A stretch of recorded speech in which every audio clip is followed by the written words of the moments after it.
All right, this is Boxing with the Truth, and I am the Truth. It's August 2nd, 2015, and today we have with us Super Bantamweight prospect Manuel Latino Avila. How you doing today? Good yourself? I'm doing good. I appreciate you taking time to do the interview. I know you got a huge fight coming up next week. We're going to talk about that in a minute. Yeah. I just want to start at the beginning though. I know you started boxing at age 9, right? Yeah, 10. 10? Okay, so tell me, how did you get involved in the sport? I was always in the streets, I played baseball and soccer, but they had off seasons and, my dad kind of wanted to keep me off the streets, and, so he, someone told him about boxing. He was like, hey, you want to try boxing? And I was always a troublemaker fighting in school, so like, man, I can do this, beat up on some people and not get in trouble for it. So, we walked in the gym, and I saw those kids sparring, and I was like, oh, heck no, I'm not going to do that. I was like, I'm going to get beat up instead. But then my dad kind of explained to me, he was not, you work step by step, he was not going to throw you in there right away. So I decided to give it a try, and then kind of just fell in love with the sport. So tell me, what type of amateur career did you have? What's that? What type of amateur career did you have? I was just another local fighter. I didn't have too many fights. I thought I did. As soon as I turned pro, I was 48 and 6 as an amateur, and I thought, that was a lot of fights, but then again, like I said, I was just a local fighter, and I found out, kids that also signed the same day as me have 200, 300 fights, so, it just kind of, I had a lot in my eyes, but not to others. But you actually won a bronze medal in the Junior Olympics, so too, right? Yes, I did. Okay. Now, I know once you turned pro around, I think you were 7-0. When this happened in 2012, you were involved in an automobile accident, right? Yeah, in 2012 of March, I was in a car accident. So that was actually pretty bad, though, right? You almost ended your career, or how did that go?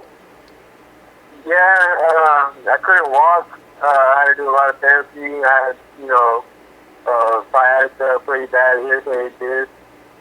And it just, wasn't looking good for me at all.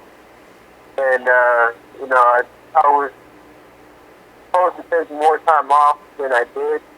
I ended up fighting again in July with still a messed up back. I still pulled out the win, but I was able to feel the pain the whole fight. So, but at least now it's all better. I'm still working on it, and still making sure I don't do anything to make it worse again. Yeah, because I did read that a lot of times when you resumed fighting, you were still going through some pain and stuff. So are you 100% now? Yeah, now I'm 100%. I just, anytime there's any little things, I make sure I take care of it right away. Okay. So now, do you have any type of superstitions or rituals or habits you do before a fight? Before a fight, well, kind of, but, they kind of change depending on the location. Because, like, after weigh-ins, I love to go to a Denny's and get the same thing every time. But, now this time I'm fighting that, Fantasy Springs Casino, and I don't have a car or anything, so we'll see about the whole Denny's situation there. So tell me something that your boxing fans wouldn't know about you. I was born without taste buds. Oh, wow. That's interesting. So you can't taste anything? Well, as I grew up, I developed some or most of them, I guess. There's still a lot of things I can't taste. And, yeah, there's the things that I can't taste I don't like because I just don't like chewing on things, you know, for no reason, pretty much. All right, so tell me if, an activity that you enjoy doing that has nothing to do with boxing.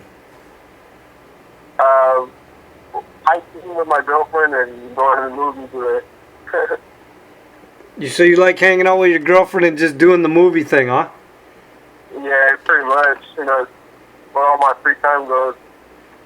So do you have a favorite boxing movie? Price of Glory. Okay. So now let's, I want to talk about your fight that's coming up. You are with Golden Boy Promotions.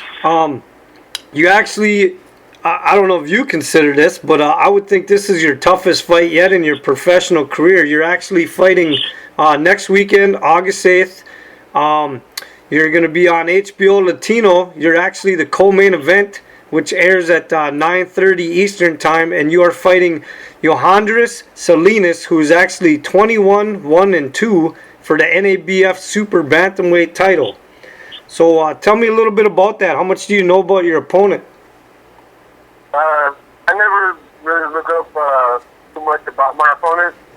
I just never really get scared or believed to do it. I just know he throws a lot of right hands and he's really fast. So I mean, this could turn out to be a war.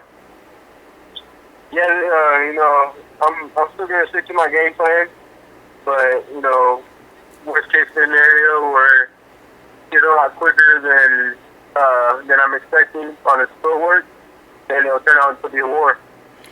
So, have you not seen any tape on him or nothing? No. Okay, it's for the boxing fans that aren't familiar with you. Why should they tune in to watch this co-main event fight? No matter who they put in front of me, always make it an exciting fight. Oh, that's an honest answer. So, what does it mean to you to be a pro boxer? What's that? What does it mean to you to be a pro boxer? It actually means a lot to me. You know, it's something I put a lot of work into, and now I can actually show it. You know, instead of just fighting like my local status type of thing as an amateur. You know, it's been what I've done for 13 years, or more than half my life, and it just means everything to me. And everybody gives me the biggest support for doing it too. Okay, so do you have one person that inspires you in your life inside and outside the ring? As a what? Do you have one person that's in your life that inspires you inside and outside the ring? My dad. You know, he grew up, raising his brothers and sisters. His dad passed away at a young age, and my dad was only 16, the oldest son at the time. He had to take care of all of them. He had to work, go to school, and do everything he could do to, make sure everything was okay. He kind of lost his somewhat of his childhood just to take care of his brothers and sisters when they had no dad. So I noticed that, unless I'm incorrect, all your fights have been in California so far, right? Yes. So do you look forward to kind of branching out and starting to fight in different venues in other states? I'm looking forward to it. Hopefully we'll see if it happens anytime soon. We have kind of somewhat tried to avoid, going, real far or anything, trying to get a name base, in California and making sure everybody knows who I am and not just walk in the ring, one day and, people thinking, who's that kid, what is he doing here? So I want to talk to you about your division a little bit. Do you follow it pretty close? Who? Your division. Somewhat, not really. You know, if it's on TV and, you know, they're in my weight class, I'll watch them or something. But other than that, I don't really, you know, focus on, you know, one specific person or anything. I just, you know, always stick to my game plan. You know, it's just going to be, you know, another fight if I have to fight one of those people. Okay. Well, I'm going to bring up one name that you're probably not going to end up fighting because, well, he's obviously with Golden Boy too, is Diego De La Hoya. Are you guys, do you guys have any type of relationship? Yeah, we talk about it every once in a while every time we go to the fights, and I fight on my undercard or something. You know, he's a real cool person, you know. Yeah, maybe down the line we probably will end up fighting, but, no, but, you know, it's always, you know, inside the ring there's no friends, and outside the ring I'll be your, you know, your best friend if you want me to. What do you, are you familiar with Tyson Cave? No. Oh, okay. He's a Canadian fighter. He's his record's like 24-3. He's a little scrappy guy. He comes forward and he just loves to stay in your face and fight. And I'm kind of hoping personally that I see you fight him eventually because I think that would be a war. Yeah, well, you know, it might happen. You know, you never know. So now with the Al Heyman and the Greg Cohen, and I mean obviously Golden Boy, he's had fights on local TV for a long time. That's nothing new to their promotion. But now you got the Al Heyman and the Greg Cohen adding to it. Do you guys just see this as a great opportunity for younger fighters like you guys just to get so much more exposure? Oh yeah, you know, all these fighters that aren't getting the opportunity to, you know, be on TV all the time or be on big networks, and now they're putting them on local TV networks. So, you know, you even helped me out a lot because, you know, I'm not a really big known fighter still. You know, I'm still working my way up to that. And, you know, because of the local TV network, you know, I've been on TV about 14 times in, you know, my career, and I have, you know, 17 fights. So because of that, you know, it's giving me, you know, a lot of people know who I am, and it's helped me out with my career. You know, it's kind of boosted up my, I guess you'd say, my stats for my fan base or something, I guess. Well, I'm going to tell you one thing. You might not be a huge fighter yet, but I think you're starting to become a household name. Believe it or not, I'm up here in Minnesota, and I was in a gas station the other day talking boxing with the clerk, and he actually brought up your name about you being in this fight, and and he was shocked when I told him that I was doing an interview with you this weekend. So your name's getting out there. Yeah, little by little, you know, nothing happens overnight. So listen, I'm going to end the interview on that. Like I said, I want to promote your fight one more time. August 8th, you are facing Yoandris Salinas, 21-1 and 2. Your record is 17-0 for the NABF Super Bantamweight title on HBO Latino. It's the co-main event. Everybody tune in. This fight could definitely take over the main event, and this fight could be a war. 9:30 Eastern Time. You guys do not want to miss this because I'm definitely going to be watching it. I hope everybody else will be watching it. Is there anything you want to say to your fans or your supporters before we end the interview?